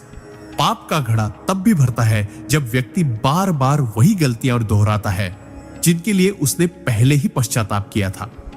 पश्चाताप तब सार्थक होता है जब उसके बाद परिवर्तन आता है। लेकिन अगर कोई व्यक्ति रोकर, ईश्वर से माफी मांगकर, अपने किए गए पापों का पछतावा करके भी दोबारा उसी रास्ते पर लौट जाता है, तो वह पश्चाताप नहीं बल्कि आत्मा के साथ किया गया सबसे बड़ा धोखा होता है। परमहंस योगानंद कहते हैं कि सच्चे पश्चाताप की पहचान यह नहीं कि व्यक्ति ने कितना रोया, बल्कि यह है कि उसने कितना खुद को बदला। लेकिन अधिकतर लोग अपने पापों से बचने के लिए कुछ समय के लिए धर्म, पूजा या क्षमा की आड़ लेते हैं, और जैसे ही भीतर हल्कापन महसूस होता है, वे फिर से उन्हीं इच्छाओं, उन्हीं झूठों, उन्हीं बुरी संगतों और उन्हीं स्वार्थों की ओर लौट जाते हैं। यह चक्र ही सबसे गहरा पाप बन जाता है, क्योंकि ईश्वर तुम्हारे अश्रु नहीं, तुम्हारे इरादों को देखते हैं। हर बार जब तुम पश्चाताप करते हुए भी वही गलती दोहराते हो, तो आत्मा के भीतर का विश्वास कमजोर होता जाता है, और जब आत्मा अपने ही ऊपर से विश्वास खो देती है, तब पाप का घड़ा बहुत तेजी से भरने लगता है। अंत में जब वह फूटता है, तो व्यक्ति को यह तक समझ नहीं आता कि उसने कहां गलती की, क्योंकि वह तो हर बार माफी तो मांगता रहा, लेकिन माफी केवल शब्द नहीं, संकल्प होती है। यदि संकल्प नहीं बदला, तो तुम हर बार उसी गड्ढे में गिरोगे, और एक दिन वही गड्ढा कब्र बन जाएगा। सिद्धांत 28। पाप का घड़ा तब भी भरता है जब व्यक्ति केवल अपने लिए जीने लगता है और दूसरों के दुख दर्द के प्रति संवेदनहीन हो जाता है। मनुष्य जब अपने जीवन को केवल अपने फायदे, सुख सुविधा और स्वार्थ की दृष्टि से देखने लगता है, तब वह धीरे धीरे एक ऐसे मानसिक और आत्मिक जाल में फंसने लगता है जो उसे दूसरों की पीड़ा से पूरी तरह काट देता है। यही संवेदनहीनता व अदृश्य पाप है जो धीरे धीरे आत्मा को कठोर बनाती है। परमहंस योगानंदा कहते हैं कि आत्मा की असली शक्ति करुणा में है, और जब यह करुणा मरने लगती है, तब पाप जन्म लेने लगता है। जब कोई व्यक्ति यह देखता है कि कोई दुखी है, असहाय है, अन्याय सह रहा है, लेकिन फिर भी वह मुड़कर नहीं देखता, क्योंकि उसे उससे कोई मतलब नहीं, तब वह निष्क्रिय होकर भी एक भारी पाप का बोझ अपने ऊपर ले रहा होता है। मुझे क्या लेना देना, मेरे पास समय नहीं है, हर कोई अपनी किस्मत लेकर आया है। ये विचार आत्मा को धीरे धीरे निर्जीव बना देते हैं। जीवन केवल स्वयं के लिए नहीं है, हम सब ब्रह्मांड के एक दूसरे से जुड़े हुए कण हैं। जब तुम किसी और के दुहक को नजरअंदाज करते हो, तो दरअसल तुम अपने भीतर के प्रकाश को नजरअंदाज करते हो, और यही वह अंधकार है जो हर दिन पाप के घड़े को थोड़ा और भर देता है, जब तक कि वह इतना भारी ना हो जाए कि तुम्हारा अपना जीवन ही उस बोझ से चकनाचूर ना हो जाए। इसलिए यदि तुम जीवित आत्मा हो, तो दूसरों के दुख को महसूस करो, वरना तुम्हारी चुप्पी ही तुम्हारे पतन की पहली सीढ़ी बन जाएगी। सिद्धांत 29। पाप का घड़ा तब भी भरता है जब व्यक्ति कृतघ्न हो जाता है और अपने जीवन में आए हुए शुभ कर्मों, संबंधों और अवसरों को नजरअंदाज करता है।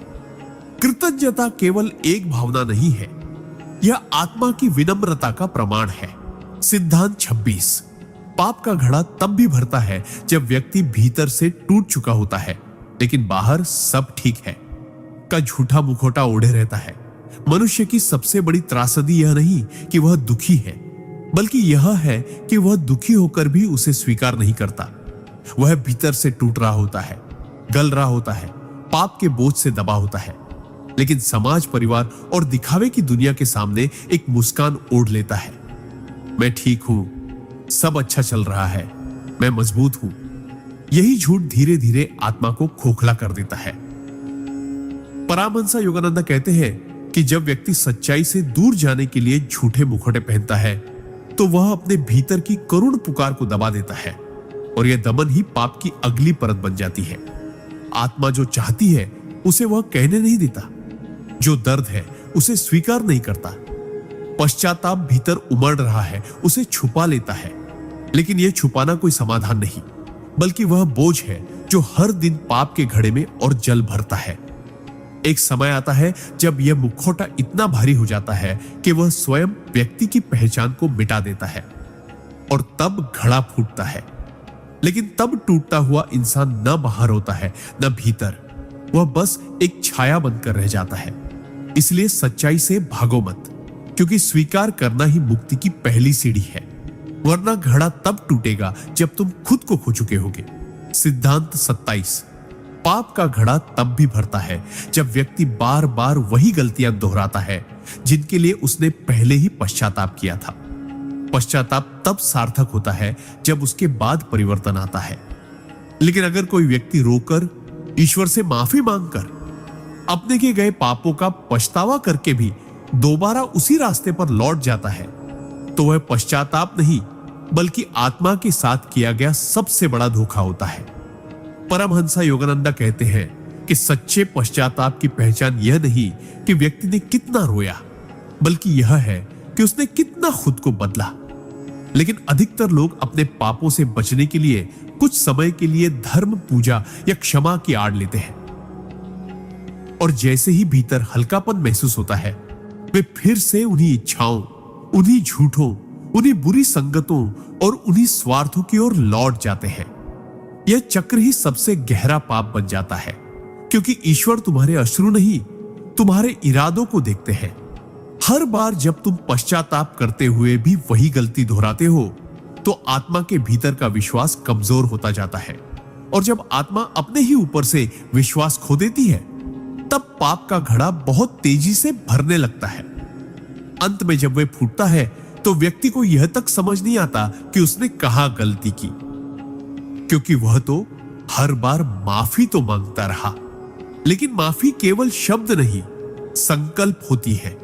यदि संकल्प नहीं बदला, तो तुम हर बार उसी गड्ढे में गिरोगे, और एक दिन वही गड्ढा कब्र बन जाएगा।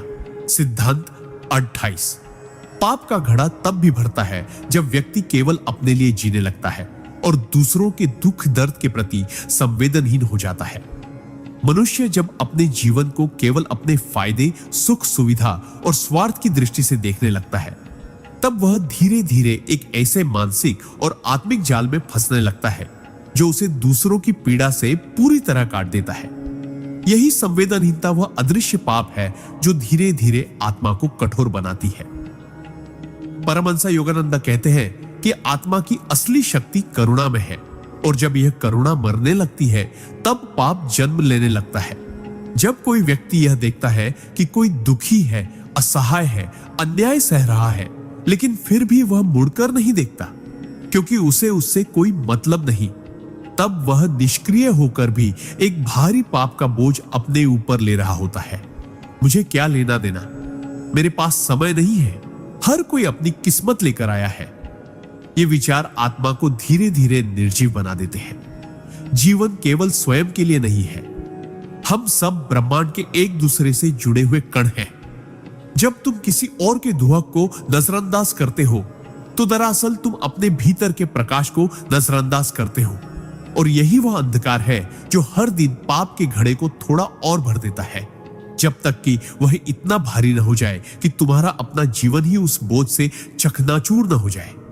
इसलिए यदि तुम जीवित आत्मा हो, तो दूसरों के दुहक को महसूस करो, वरना तुम्हारी चुप्पी ही तुम्हारे पतन की पहली सीढ़ी बन जाएगी।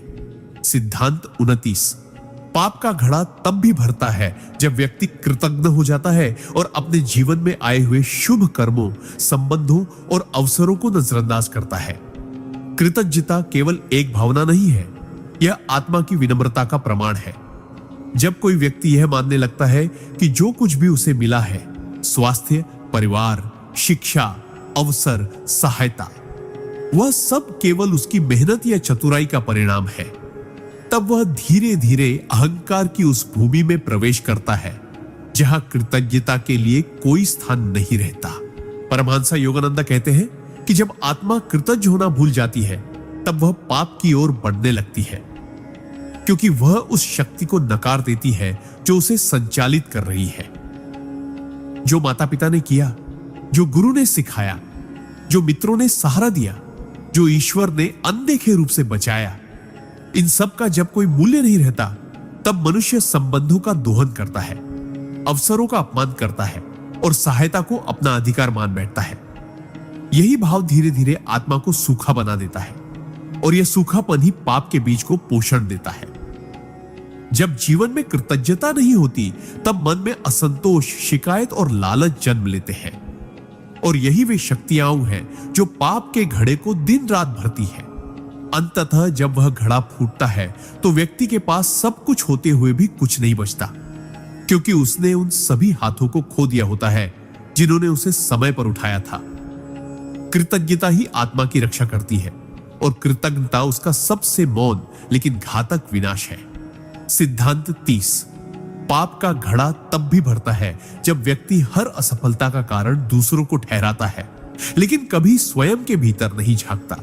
जब जीवन में कठिनाई आती है, रिश्ते बिगड़ते हैं, धन घटता है या सम्मान खोता है, तो सामान्य प्रवृत्ति यह होती है कि हम कारण बाहर ढूंढते हैं। मेरे माता पिता ने सही मार्गदर्शन नहीं दिया, मेरा साथी धोखेबाज निकला, संसार ने मुझे कभी समझा ही नहीं। ये सोच केवल बहाने नहीं होते, बल्कि आत्मा की सबसे बड़ी बीमारी बन जाती है। परमहंस योगानंद कहते हैं कि जब व्यक्ति बार बार अपने जीवन की विफलताओं के लिए दूसरों को जिम्मेदार ठहराता है, तब वह अपने आत्म साक्षात्कार के मार्ग को बंद कर देता है। यही वह अज्ञान है जो पाप के घड़े को भरता है, क्योंकि वह चेतना को भीतर जाने ही नहीं देता। जब हम भीतर नहीं झांकते तो अपने ही दोष हमें दिखाई नहीं देते और हम उन्हें सुधार भी नहीं पाते। तब हम वही गलती बार बार करते हैं, पर दोषारोपण के आवरण में लपेटकर। यही आवरण धीरे धीरे हमारी आत्मा को ढक लेता है और पाप चुपचाप जमा होता रहता है। जब घड़ा फूटता है तब जीवन में चारों ओर अंधकार छा जाता है, और तब भी ऐसे व्यक्ति समझ नहीं पाते कि असली शत्रु बाहर नहीं, उनके अपने भीतर था। आत्मजागरण तभी संभव है जब हम साहस करें यह कहने का, हां, गलती मेरी थी। यही स्वीकारोक्ति घड़ा भरने से रोक सकती है, वरना वह दिन दूर नहीं जब बहानों का महल ढह जाएगा और आत्मा को उस सच्चाई से सामना करना पड़ेगा जिससे वह जीवन भर भागती रही। सिद्धांत 31। पाप का घड़ा तब भी भरता है जब व्यक्ति बार बार दूसरों को माफी देने से इनकार करता है और अपने भीतर क्रोध, घृणा और बदले की आग पालता रहता है। माफ करना आत्मा की सबसे पवित्र शक्ति है, और जब कोई व्यक्ति इसे छोड़ देता है तब वह अपने भीतर धीरे धीरे एक ऐसे ज्वालामुखी को जन्म देता है जो न केवल उसे भीतर से जला देता है, बल्कि उसकी चेतना को भी दूषित कर देता है। परमहंस योगानंद कहते हैं कि बदले की भावना आत्मा की ऊंचाई को नीचे खींचने वाली सबसे भारी जंजीर है। जब व्यक्ति किसी के द्वारा किए गए अन्याय को भूलने के बजाय दिन रात उसी घाव को कुरेदता है, उसी व्यक्ति को दोष देता है, उसी परिस्थिति को कोसता है, तब वह खुद अपने भीतर की शांति का हनन करता है। उसे लगता है कि वह सही है, और शायद है भी, लेकिन यह सही होना आत्मा को मुक्त नहीं करता, बल्कि एक बंदी बना देता है। हर बार जब हम माफ करने की बजाय बदला सोचते हैं, तब हमारे भीतर का पवित्र स्थान एक और काले धब्बे से भर जाता है, और यही धब्बे पाप के घड़े में गिरने वाली अग्निबूंद की तरह होते हैं। समय के साथ ये आग हमारे विचारों को विषैला बना देती है, संबंधों को तोड़ देती है और आत्मा को अंधकार से ढक देती है। जब घड़ा फूटता है तो व्यक्ति को लगता है कि दुनिया ने उसके साथ अन्याय किया, पर वास्तव में उसने स्वयं को सबसे गहरे स्तर पर नष्ट कर दिया होता है। माफ करना दूसरों के लिए नहीं, आत्मा के लिए संजीवनी है। जो इसे छोड़ देता है वह धीरे धीरे खुद को ही खो देता है। सिद्धांत 22। पाप का घड़ा तब सबसे गुप्त रूप से भरता है जब व्यक्ति अपने विचारों को शुद्ध नहीं करता और बाहर से धार्मिक दिखने का अभिनय करता है। धार्मिकता केवल पूजा, व्रत, मंत्र जाप, मंदिर जाना या प्रवचन सुनना नहीं है, बल्कि वह मन, वचन और कर्म की एकता है। जब व्यक्ति बाहर से तो दिखाता है कि वह ईश्वर में श्रद्धा रखता है, धार्मिक गतिविधियों में भाग लेता है, नियमों का पालन करता है, लेकिन उसके भीतर विचारों का संसार अशुद्ध, छलपूर्ण, ईर्ष्यालु, लालची और कामनाओं से भरा हुआ होता है, तब वह सबसे बड़ा आत्म प्रपंच करता है। परमहंस योगानंद कहते हैं कि पाप का सबसे खतरनाक रूप वह है जो सूक्ष्म स्तर पर होता है, जहां व्यक्ति खुद को भी धोखा देने लगता है। बाहर से शांत, भीतर से अशांत, बाहर से नम्र, भीतर से अभिमानी, बाहर से भक्ति, भीतर से द्वेष। यह दोहरा जीवन ही वह कारण है जिससे पाप का घड़ा बिना किसी को दिखे हर दिन भरता रहता है, और जब वह फूटता है तो व्यक्ति को समझ ही नहीं आता कि ऐसा क्यों हुआ, क्योंकि उसे तो लगता है कि वह तो धार्मिक है, पर ईश्वर बाहर नहीं, भीतर देखते हैं।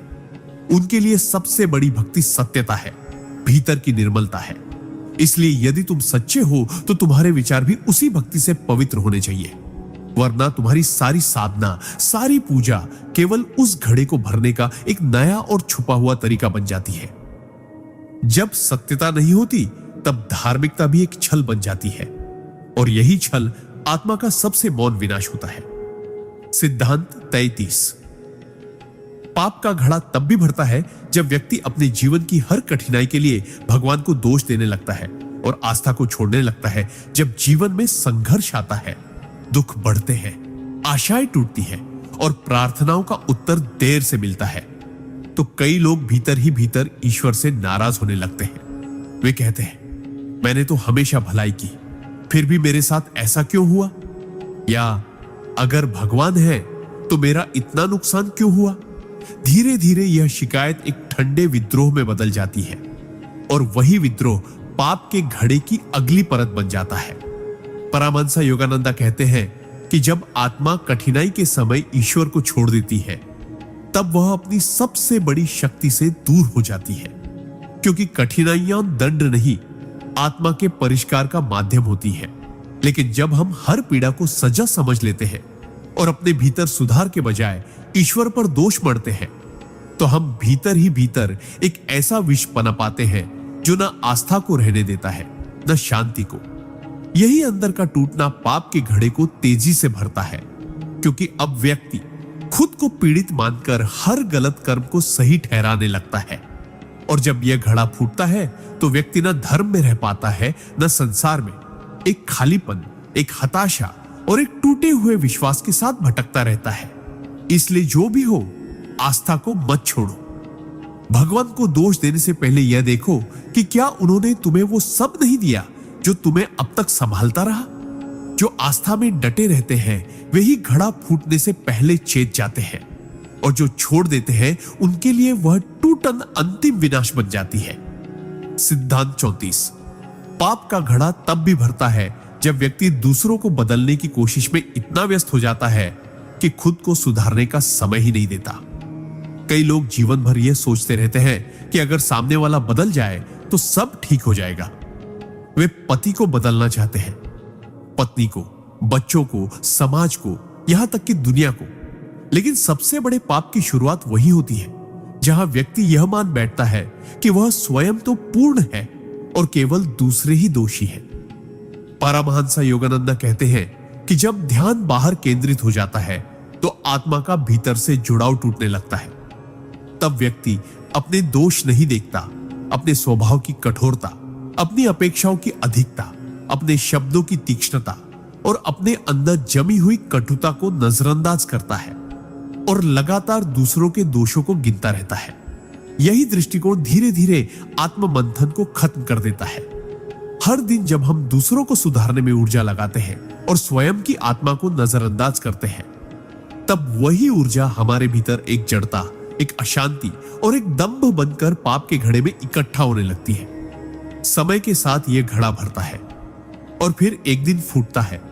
लेकिन तब नुकसान केवल हमारा नहीं होता, बल्कि वे भी टूटते हैं जिन्हें हम बदलना चाहते थे, क्योंकि हमने उन्हें नहीं, स्वयं को ही सबसे पहले बदलना था।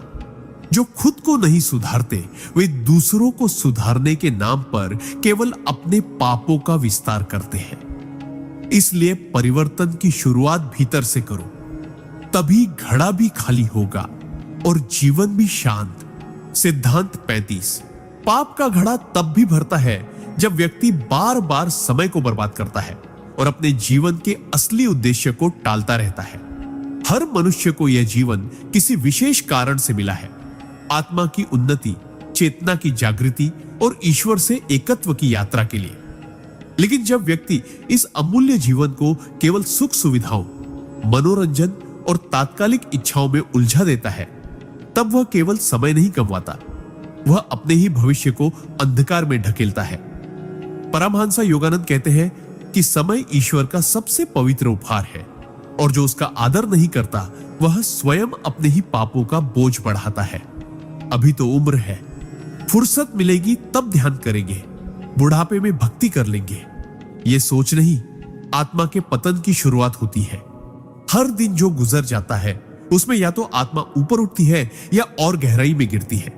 जब व्यक्ति चेतना से नहीं, आदत से जीने लगता है, सुबह उठना, खाना, काम करना, मनोरंजन करना और फिर सो जाना, तब वह धीरे धीरे अपने अंदर के परम उद्देश्य को भूल जाता है।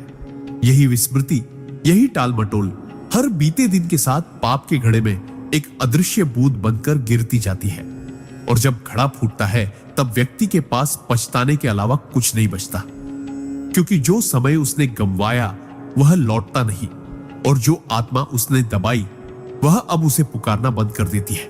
इसीलिए चेतो, जीवन का हर क्षण एक अवसर है मुक्ति की ओर बढ़ने का। अगर तुम उसे व्यर्थ करोगे तो वह मौन होकर तुम्हारे ही पतन का कारण बन जाएगा।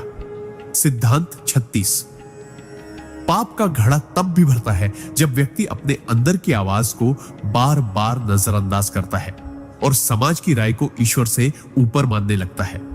हर आत्मा के भीतर एक दिव्य आवाज होती है जिसे हम अंतःकरण या अंतरात्मा कहते हैं। यह वही आवाज है जो हमें चुपचाप बताती है कि क्या सही है और क्या नहीं।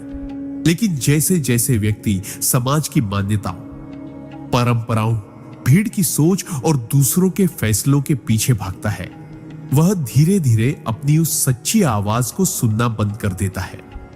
परमहंस योगानंद कहते हैं कि आत्मा को कभी किसी बाहरी गुरु की जरूरत नहीं होती जब तक वह अपने भीतर के ईश्वर से जुड़ी हो। लेकिन जब वह भीतर की बातों को छोड़कर बाहर की राय को सत्य मानने लगती है, तब चेतना कुंद होने लगती है, विवेक कमजोर होने लगता है और निर्णय केवल दिखावे, डर या स्वार्थ के आधार पर ली जाने लगते हैं। यह आत्मघात का पहला चरण होता है, क्योंकि तब व्यक्ति अपने जीवन की बागडोर उन हाथों में दे देता है जो कभी उसकी आत्मा को नहीं जानते थे। और हर बार जब वह भीतर की चेतावनी को अनसुना करता है, यह काम मत करो, यह बात सही नहीं है, तुम इससे गिरोगे, तब एक बूंद और पाप के घड़े में गिरती है। धीरे धीरे वह आवाज इतनी धीमी हो जाती है कि व्यक्ति को लगता है अब वह स्वतंत्र है, जबकि असल में वह भ्रम के सबसे गहरे अंधकार में डूब चुका होता है। जब घड़ा फूटता है तो बाहर से कुछ नहीं बदलता, पर भीतर का सब कुछ समाप्त हो चुका होता है। इसलिए समाज से डरने से पहले अपनी आत्मा से डरना सीखो, क्योंकि जब तुम भीतर से कट जाते हो तब तुम हर पाप के लिए पूरी तरह खुल जाते हो। सिद्धांत 37। पाप का घड़ा तब भी भरता है जब व्यक्ति दिखावे की दुनिया में इतना उलझ जाता है कि वह सत्य की खोज छोड़ देता है और केवल दिखने के लिए जीने लगता है। आज का युग सोशल मीडिया, दिखावा, नाम, छवि और बाहरी सफलता का युग है। लोग ये सोचते हैं कि मैं क्या हूं से ज्यादा महत्वपूर्ण है मैं दूसरों को कैसा दिखता हूं। जब इंसान इस दिखावे के संसार में फंस जाता है तो उसकी प्राथमिकता केवल यह बन जाती है कि वह कैसा दिखाई दे रहा है, भले ही भीतर कितना भी खोखला क्यों ना हो। परमहंस योगानंद कहते हैं कि जब व्यक्ति आत्मा की सच्चाई को छोड़कर समाज की सराहना पाने के पीछे भागता है, तब वह हर दिन थोड़ा थोड़ा करके अपने भीतर के सत्य को मारता है। वह झूठी मुस्कान पहनता है, झूठे विचारों को फैलाता है, झूठी कहानियों से खुद को बड़ा दिखाता है और अंदर की पीड़ा को दबा देता है, ताकि लोग उसे सफल, सुंदर, धार्मिक या परिपूर्ण समझें। लेकिन यह सब केवल मुखौटा होता है, और हर बार जब वह इस मुखौटे को जिंदा रखने के लिए सच को दबाता है, आत्मा को कुचलता है और ईश्वर को भुलाता है, तब एक और बूंद पाप के घड़े में गिरती है। यह दिखावा इतना भारी हो जाता है कि व्यक्ति को खुद ही याद नहीं रहता कि उसका असली चेहरा कौन सा है। और जब घड़ा फूटता है तो जो टूटता है वह सिर्फ जीवन नहीं होता, वह पहचान होती है, अस्तित्व होता है, आत्मा होती है। इसलिए सच्चे बनो, भले ही लोग तुम्हें छोटा समझे, पर झूठे बनकर अगर तुम बड़े दिखे तो याद रखना तुम्हारा घड़ा बहुत तेजी से भर रहा है, और वह दिन दूर नहीं जब सब कुछ भर भरा कर गिर जाएगा। सिद्धांत 38। पाप का घड़ा तब भी भरता है जब व्यक्ति दूसरों की सफलता से प्रेरित होने की बजाय जलन, ईर्ष्या और तुलना की आग में जलने लगता है।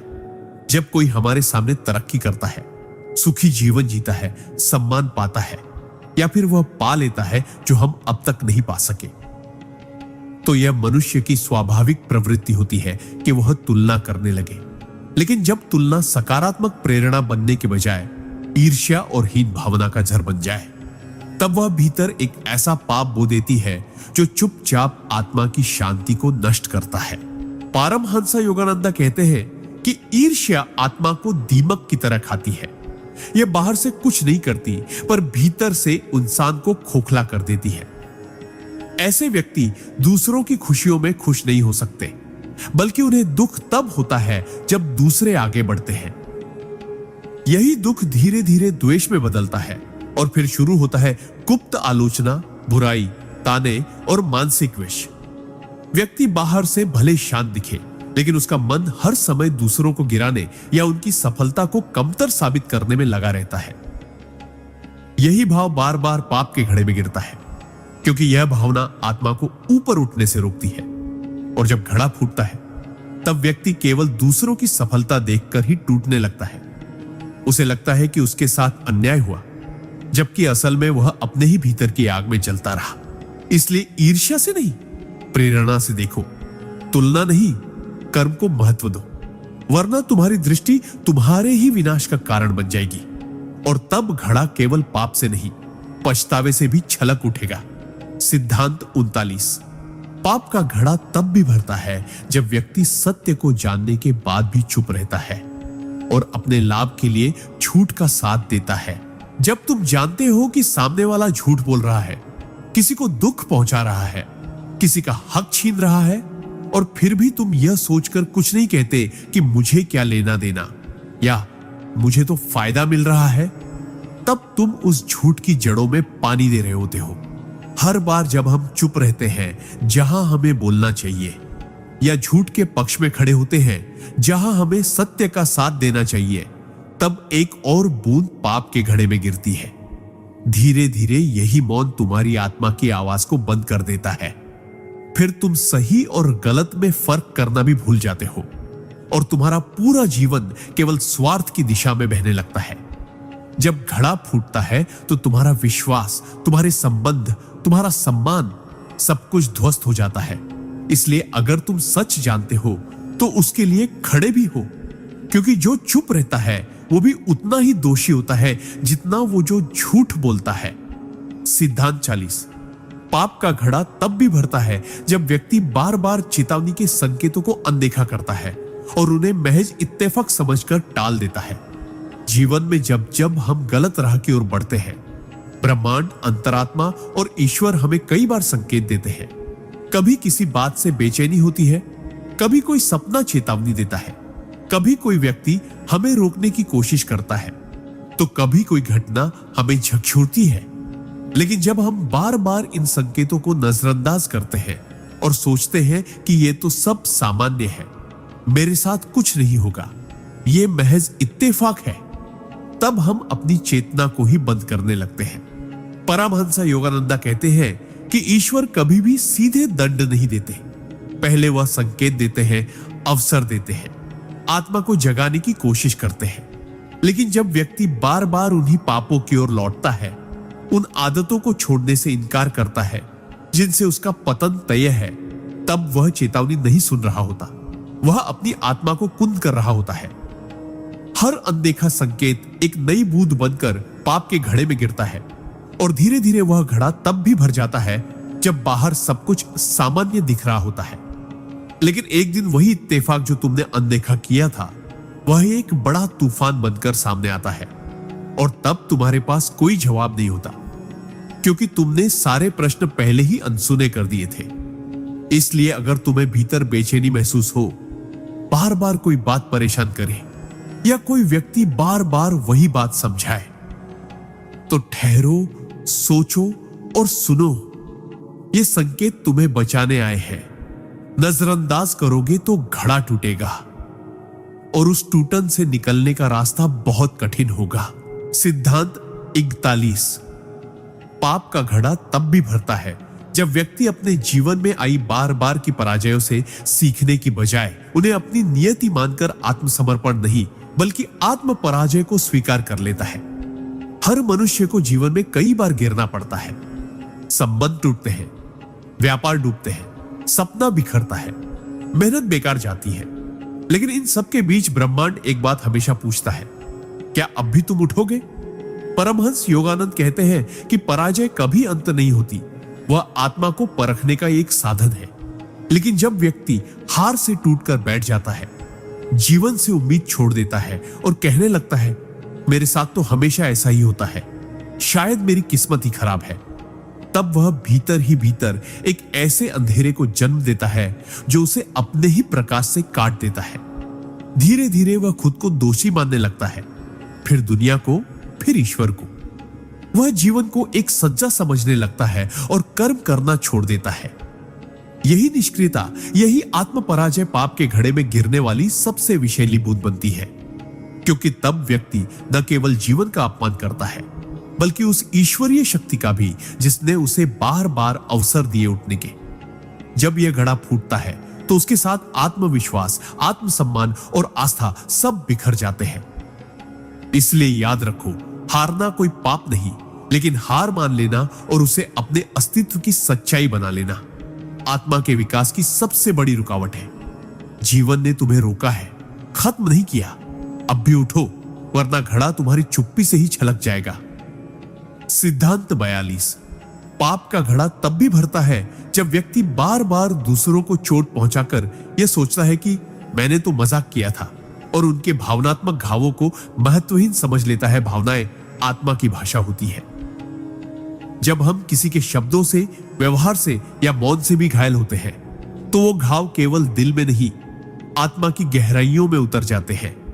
और जब कोई व्यक्ति यह सोचकर दूसरों को ताना मारता है, नीचा दिखाता है, उनका मजाक उड़ाता है या भावनात्मक आघात देता है कि मैं तो मजाक कर रहा था, तब वह यह नहीं समझता कि कुछ मजाक आत्मा के भीतर हमेशा के लिए चुभ जाते हैं।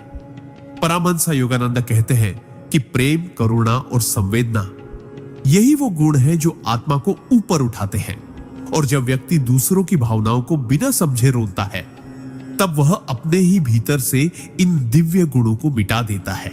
एक बार किसी को अपमानित करके अगर हम ये सोचे कि अरे वो तो सह लेगा, तो हम ये नहीं देख पाते कि सामने वाला कितनी देर से चुप है और ये चुप्पी उसकी मजबूरी है या टूटन। हर ऐसी चुभन जो हमारी वजह से किसी और की आत्मा में बैठती है, पाप के घड़े में एक अदृश्य बूंद बन जाती है। धीरे धीरे ये बूंदें एक ऐसा भार बनाती है जिसका असर हमारे संबंधों, हमारे मानसिक शांति और यहां तक कि हमारे कर्मों पर भी पड़ता है। और जब यह घड़ा टूटता है तो हम अकेले नहीं गिरते, हमारे साथ वे भी टूटते हैं जिनकी भावनाओं को हमने कभी हंसी मजाक कहकर अनदेखा किया था। इसलिए शब्दों का आदर करो, किसी की चुप्पी को कमजोरी मत समझो, क्योंकि कई बार किसी की टूटी आत्मा हमारी ही जुबान से बिखरती है और वही क्षण पाप के घड़े को अंतिम बूंद दे देता है। सिद्धांत 43। पाप का घड़ा तब भी भरता है जब व्यक्ति दूसरों के समर्पण, प्रेम और भरोसे का फायदा उठाता है और उन्हें उपयोग की वस्तु समझकर छोड़ देता है। इस संसार में सबसे पवित्र चीज है किसी का निश्चल प्रेम, निस्वार्थ सेवा और गहराई से किया गया विश्वास। जब कोई व्यक्ति किसी पर संपूर्ण विश्वास करता है, अपने मन के द्वार खोल देता है और निस्वार्थ भाव से तुम्हारे साथ खड़ा होता है, तब वह केवल संबंध नहीं दे रहा होता, वह अपना एक अंश दे रहा होता है। लेकिन जब हम उस विश्वास को हल्के में लेने लगते हैं, उसका उपयोग अपने स्वार्थ के लिए करने लगते हैं और समय आने पर उसे छोड़कर आगे बढ़ जाते हैं, तब हम सिर्फ एक रिश्ता नहीं तोड़ते बल्कि एक आत्मा को भीतर से चकनाचूर कर देते हैं। परमहंस योगानंद कहते हैं कि प्रेम एक दिव्य शक्ति है और इसका अपमान करना स्वयं परमात्मा का अपमान है। जब कोई तुम्हारी खुशी के लिए अपने सपनों को पीछे रखता है, तुम्हारे लिए तकलीफें सहता है और फिर तुम उसे कमजोर, पुराना या अब जरूरत नहीं समझकर छोड़ देते हो, तो वह एक ऐसा सूक्ष्म पाप बन जाता है जो सीधे तुम्हारी आत्मा में जहर घोल देता है। हर बार जब हम किसी समर्पित आत्मा को दर्द देते हैं, उसका भरोसा तोड़ते हैं, उसे उपयोग कर फेंक देते हैं, तब पाप का घड़ा चुपचाप भरता रहता है। वह व्यक्ति कुछ नहीं कहता, पर उसकी टूटी हुई आह भीतर की दुनिया को झकझोर देती है। और जब घड़ा फूटता है, तब जीवन में ऐसे अकेलेपन, पछतावे और आत्मग्लानि का तूफान आता है जहां कोई भी तुम्हारे साथ खड़ा नहीं होता, क्योंकि तुमने उन्हीं लोगों को छोड़ दिया था जो बिना शर्त तुम्हारे साथ थे। इसलिए किसी के प्रेम और समर्पण को हल्के में मत लो। यह अवसर नहीं, ईश्वरीय परीक्षा होती है, और जिसे तुमने आज जरूरी नहीं समझा, वही कल तुम्हारा सबसे बड़ा अधूरापन बन सकता है। सिद्धांत 44। पाप का घड़ा तब भी भरता है जब व्यक्ति स्वयं को ही इतना छोटा समझ लेता है कि वह ईश्वर द्वारा दिए गए अपने आत्मिक उद्देश्य को पहचानने से ही इनकार कर देता है। हर आत्मा इस धरती पर किसी न किसी कारण से आई है, कोई संयोग नहीं होता। लेकिन जब व्यक्ति बार बार अपने बारे में हीन भावना पालता है, मैं तो कुछ नहीं कर सकता, मुझ में कोई विशेषता नहीं, ईश्वर मुझे क्यों चुनेंगे, तब वह केवल खुद को नहीं बल्कि उस ईश्वरीय योजना को भी ठुकरा देता है जो उसके जीवन के माध्यम से कुछ बड़ा रचने वाली थी। परमहंस योगानंद कहते हैं कि आत्मा अनंत सामर्थ्य की वाहक होती है, लेकिन जब वह स्वयं को सीमित मानने लगती है तब वही विश्वासहीनता धीरे धीरे पाप का रूप लेने लगती है। यह पाप कोई बाहरी नहीं बल्कि सबसे सूक्ष्म और घातक होता है, क्योंकि इसमें व्यक्ति ईश्वर की दी हुई शक्तियों को दबा देता है, आत्मा की आवाज को अनसुना करता है और जीवन के उद्देश्य को टालता ही नहीं, भूल जाता है।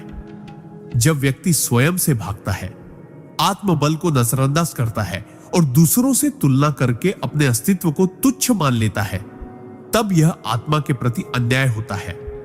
यही अन्याय रोज पाप के घड़े में एक अदृश्य बूंद बनकर गिरता है। धीरे धीरे यह घड़ा भरता है और जब फूटता है तो व्यक्ति को लगता है कि उसका जीवन व्यर्थ चला गया, वह कुछ कर नहीं पाया, कुछ बना नहीं पाया। लेकिन सच्चाई यह होती है कि वह बना ही इसलिए नहीं पाया क्योंकि उसने कभी शुरुआत ही नहीं की।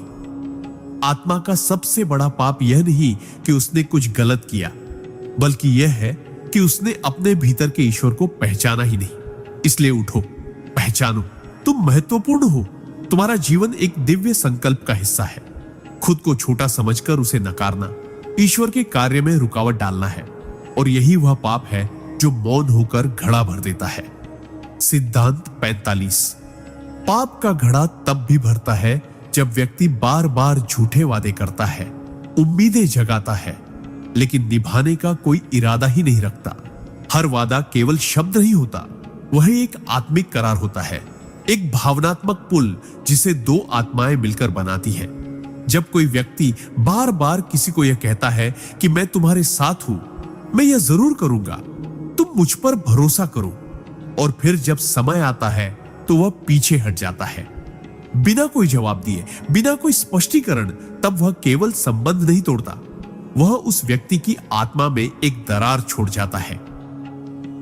परमहंस योगानंद कहते हैं कि झूठे वादे आत्मा के लिए धीमा क्षार होते हैं, जो दूसरों का विश्वास ही नहीं तोड़ते बल्कि खुद के भीतर की सच्चाई को भी कमजोर करते हैं। जब हम वादे करते हैं तो ब्रह्मांड हमारे भीतर उस शक्ति को जागृत करता है जिससे हम उसे निभा सके, लेकिन जब हम उसे निभाने का इरादा ही नहीं रखते तब हम उस शक्ति का अपमान करते हैं। बार बार की गई यह आदत, चाहे वो छोटे छोटे वादे हो या बड़े जीवन बदलने वाले वचन, हर बार पाप के घड़े में एक बूंद बनकर गिरती है। और सबसे खतरनाक बात यह होती है कि ऐसे व्यक्ति खुद को स्मार्ट, प्रैक्टिकल या इमोशनली सेफ समझते हैं, जबकि असल में वे आत्मा को सबसे गहरे स्तर पर खोखला कर रहे होते हैं। जब घड़ा फूटता है तो केवल उनका नहीं, कई अन्य लोगों का विश्वास मर जाता है, और तब जीवन में चारों ओर टूटे हुए पुल, अधूरी बातें और अधजले रिश्ते ही रह जाते हैं। इसीलिए वचन दो तो सोच कर दो, और अगर दिया है तो पूरे जीवन भी लगाना पड़े। निभाओ, क्योंकि हर अधूरा वादा केवल शब्द नहीं, एक और अदृश्य पाप होता है जो घड़ा भरने के लिए पर्याप्त होता है। सिद्धांत 46। पाप का घड़ा तब भी भरता है जब व्यक्ति बार बार उन कामों को टालता है जिन्हें वह जानता है कि करना उसके आत्मिक उत्थान के लिए आवश्यक है। हर दिन, हर क्षण आत्मा हमें भीतर से पुकारती है, ध्यान कर लो, प्रार्थना कर लो, आज सत्संग सुन लो, थोड़ी देर एकांत में बैठो, यह पुस्तक पढ़ो जो तुम्हें अंदर से बदल सकती है। लेकिन हम क्या करते हैं? हम कहते हैं कल से शुरू करूंगा, थोड़ा समय नहीं है, अभी मूड नहीं है, अब नहीं तो बाद में कर लूंगा। और यही बाद में का भ्रम आत्मा को सबसे ज्यादा नुकसान देता है। परमहंस योगानंद ने स्पष्ट कहा है कि आत्मा की पुकार को बार बार अनसुना करना, ईश्वर द्वारा दिए गए अवसरों को लात मारना है। जब तुम बार बार टालते हो आत्मचिंतन, साधना, सच्चे कर्म, क्षमा मांगना, सच्चाई को स्वीकारना, तो तुम पाप नहीं कर रहे हो, लेकिन पाप के घड़े में एक एक करके अदृश्य बूंदें जरूर गिरा रहे हो। ये वे पाप होते हैं जिन्हें कोई देख नहीं पाता, लेकिन ब्रह्मांड गिनता है। हर टाली गई साधना एक अवसर की हत्या है। हर छोड़ा गया सत्संग एक ज्योति के बुझने जैसा है। जब यह टालमटोल आदत बन जाती है तो आत्मा सुस्त हो जाती है और धीरे धीरे हम वही बन जाते हैं जो हम कभी नहीं बनना चाहते थे। फिर एक दिन जब जीवन में तूफान आता है और घड़ा फूटता है, तब हम कहते हैं, काश मैंने पहले शुरू किया होता, काश मैंने ध्यान दिया होता। लेकिन तब बहुत देर हो चुकी होती है। इसलिए याद रखो, जो जरूरी है उसे आज और अभी करो। आत्मा कल की प्रतीक्षा नहीं करती और पाप का घड़ा भी तुम्हारी देर का ही इंतजार कर रहा होता है। सिद्धांत 47।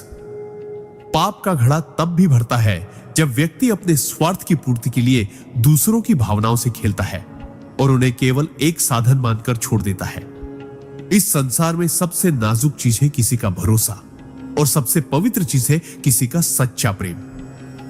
जब कोई व्यक्ति किसी की भावना को समझते हुए भी केवल अपने स्वार्थ के लिए उसे करीब लाता है, कभी समय काटने के लिए, कभी अकेलापन मिटाने के लिए, कभी भावनात्मक सहारा पाने के लिए, और फिर जब उसका काम पूरा हो जाता है तो वह उस इंसान को पीछे छोड़ देता है जैसे वह कोई वस्तु हो, तब वह सिर्फ एक दिल नहीं तोड़ता बल्कि एक आत्मा को झकझोर देता है। परमहंस योगानंद कहते हैं कि किसी की भावना को जानबूझकर चोट पहुंचाना सिर्फ पाप नहीं, आत्मघाती कर्म होता है, क्योंकि इसका असर तुम्हारे ही भीतर सबसे पहले होता है। जब तुम किसी के प्रेम को, उसकी भक्ति को, उसकी मासूम उम्मीदों को एक खेल समझ लेते हो, तो तुम सिर्फ उसे धोखा नहीं देते, तुम स्वयं के ईश्वरीय स्वरूप से दूर हो जाते हो। हर बार जब तुम किसी के सच्चे लगाव का उपयोग करके उसे छोड़ते हो, एक अदृश्य कांटा उसकी आत्मा में छुपता है और वही कांटा एक बूंद बनकर तुम्हारे पाप के घड़े में गिरता है। बाहर भले सब सामान्य दिखे, पर उस व्यक्ति की तड़प, उसकी चुप रातें और उसकी टूटी प्रार्थनाएं ब्रह्मांड में एक कंपन छोड़ जाती है और वह कंपन लौटती है कई गुना बनकर। जब घड़ा फूटता है तो तुम्हें ना प्रेम मिलता है, ना शांति, ना भरोसा, क्योंकि तुमने जहां भी भावनाएं देखी वहां लाभ ढूंढा, जहां भी समर्पण देखा वहां अवसर देखा। इसलिए किसी की आत्मा को चोट पहुंचाने से पहले रुको, सोचो, क्या तुम्हारा सुख इतना जरूरी है कि किसी और का दिल कुचल कर मिले? क्योंकि ऐसी हर भावना जो तुमने तोड़ी वह लौटेगी, और तब घड़ा सिर्फ टूटेगा नहीं, तुम्हारा अंतर्मन भी उसके साथ बिखर जाएगा। सिद्धांत 48। पाप का घड़ा तब भी भरता है जब व्यक्ति अपने अभिमान में इतना अंधा हो जाता है कि वह क्षमा मांगने को कमजोरी और दूसरों को क्षमा करने को मूर्खता समझने लगता है। जीवन में सबसे कठिन लेकिन सबसे शक्तिशाली कार्य है मैं गलत था कहना, और उसे भी ज्यादा दिव्यता तब प्रकट होती है जब कोई हमें दुख देता है और फिर भी हम उसे क्षमा कर देते हैं। पर जब व्यक्ति का अहंकार इतना बढ़ जाता है कि वह स्वयं की गलती स्वीकार करने को अपमान समझने लगता है, तब वह अपने ही भीतर एक अंधकार पैदा करता है। परमहंस योगानंद कहते हैं कि क्षमा वह अग्नि है जो पाप को भस्म कर देती है, और अहंकार वह दीवार है जो आत्मा को ईश्वर से काट देती है। जब हम क्षमा नहीं मांगते तो हम न केवल सामने वाले के घाव को गहरा करते हैं, बल्कि अपनी आत्मा पर भी एक बोझ डालते हैं। और जब हम दूसरों की गलतियों को पकड़कर रखते हैं, उन्हें बार बार कोसते हैं और यह मान लेते हैं कि मैं क्यों माफ करूं, स्विगल हमारे भीतर एक कठोरता जन्म लेती है जो प्रेम, करुणा और आत्मिक शांति को धीरे धीरे निगल जाती है। यही कठोरता पाप के घड़े में बूंद बूंद बनकर गिरती है और व्यक्ति को पता भी नहीं चलता कि वह कब इतना भारी हो गया कि वह टूटने के कगार पर पहुंच गया। क्षमा मांगना आत्मा का सजल होना है और क्षमा करना आत्मा की उच्चता है।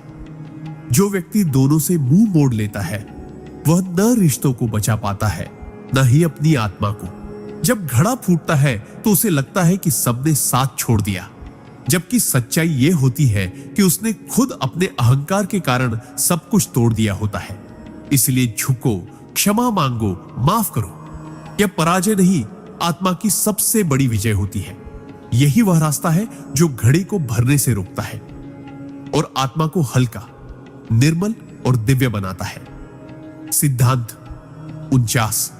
पाप का घड़ा तब भी भरता है जब व्यक्ति दूसरों की मदद करने की क्षमता होते हुए भी केवल अपने सुख सुविधा और व्यस्तता का बहाना बनाकर मुंह मोड़ लेता है। हर मनुष्य के जीवन में ऐसे क्षण आते हैं जब कोई उसके पास आता है मदद मांगने, थोड़ा सहारा लेने, कुछ समय, कुछ शब्द या केवल एक संवेदना पाने के लिए। और अक्सर हम कहते हैं, अभी टाइम नहीं है, मैं खुद बहुत परेशान हूं, मुझे उससे क्या लेना देना, या सबसे सामान्य, कोई और कर देगा। पर क्या तुम जानते हो, वो क्षण सिर्फ एक इंसान की मदद करने का नहीं था, वो क्षण तुम्हारे आत्मिक उन्नयन का अवसर था। परमहंस योगानंद कहते हैं कि जब ईश्वर किसी आत्मा की मदद करना चाहते हैं तो वे किसी दूसरे मनुष्य के माध्यम से करते हैं, और यदि वह मनुष्य, तुम, उस जिम्मेदारी से मुंह मोड़ लेता है तो केवल वह जरूरतमंद ही नहीं हारता, तुम भी गिरते हो आत्मा की दृष्टि से। जब तुम किसी का दुख जानते हो, मदद कर सकते हो, लेकिन फिर भी स्वार्थ, आराम या उदासीनता के कारण कुछ नहीं करते, तो वह एक मौन अपराध होता है जो तुम्हारी आत्मा पर एक बोझ बन जाता है। यही बोझ हर बार पाप के घड़े में एक अदृश्य बूंद बनकर गिरता है। बूंदें जमा होती है, और जब जीवन में तुम्हें खुद किसी दिन मदद की जरूरत होती है तो वही ब्रह्मांड तुम्हारे पास से मुंह मोड़ लेता है, क्योंकि तुमने पहले उसी की पुकारों को अनसुना किया था। इसलिए जब अगली बार कोई तुमसे थोड़ी भी मदद मांगे, भले ही वो केवल एक बात सुनने की हो, तो मत सोचो कि यह छोटा काम है। यह वही घड़ी हो सकती है जो तुम्हारे पाप के घड़े को खाली कर दे या और भर दे। चुनाव तुम्हारा है, उदासीन बनना या ईश्वरीय माध्यम बन जाना। सिद्धांत 50। पाप का घड़ा तब भी भरता है जब व्यक्ति जानबूझकर अपने कर्मों की जिम्मेदारी से भागता है और हर बार दोष दूसरों, परिस्थितियों या भगवान पर डालकर खुद को निर्दोष मानता है। जीवन में जो कुछ भी हमारे साथ घटता है, चाहे वो अच्छा हो या बुरा, उसमें हमारे पूर्व और वर्तमान कर्मों की गहरी छाया होती है। लेकिन जब कोई व्यक्ति बार बार अपने गलत फैसलों, असफलताओं, रिश्तों की टूटन या जीवन में आई पीड़ा के लिए दूसरों को दोष देने लगता है, माता पिता, जीवन साथी, समाज, परिस्थितियां या यहां तक कि ईश्वर, तब वह खुद को अपने ही कर्मों से काट लेता है। परमहंस योगानंद कहते हैं कि जब तक व्यक्ति अपने जीवन की संपूर्ण जिम्मेदारी नहीं स्वीकार करता, तब तक वह आध्यात्मिक रूप से आगे नहीं बढ़ सकता। पर जब इंसान कहता है, मेरे साथ ऐसा इसलिए हुआ क्योंकि वो गलत था, या भगवान ने मुझे दुख दिया, तब वह पाप नहीं करता, पर एक गंभीर आत्मिक अपराध जरूर करता है। वह अपने भीतर के सत्य को मारता है। यह झूठा एहसास कि मैं तो ठीक था, गलती दूसरों की थी, धीरे धीरे आत्मा में एक ऐसी दीवार खड़ी कर देता है जो उसे भीतर झांकने ही नहीं देती। यही इनकार, यही अस्वीकार पाप के घड़े में सबसे घातक बूंद बनकर गिरता है। व्यक्ति तब आत्मचिंतन नहीं करता, बल्कि बार बार बाहरी कारणों को गिनता है, जिससे उसकी आत्मा और भी भ्रमित होती जाती है। जब यह घड़ा फूटता है तो जीवन में ऐसा अंधकार छा जाता है कि व्यक्ति खुद से ही कट जाता है। उसे लगता है, कोई मेरी बात नहीं समझता, कोई मेरा साथ नहीं देता। लेकिन सच्चाई यह होती है कि वह स्वयं ही अपने सत्य से दूर चला गया होता है। इसलिए अपने कर्मों की संपूर्ण जिम्मेदारी लो, चाहे वो जैसे भी हो। यही पहला कदम होता है आत्मा के शुद्धिकरण का, और यही एकमात्र उपाय है उस घड़े को भरने से रोकने का। क्योंकि जब तुम अपनी गलतियों को स्वीकार करते हो, तभी तुम अपने भाग्य को बदल सकते हो, वरना पाप का घड़ा तुमसे पहले भर जाएगा और तब पछतावे का कोई अर्थ नहीं बचेगा।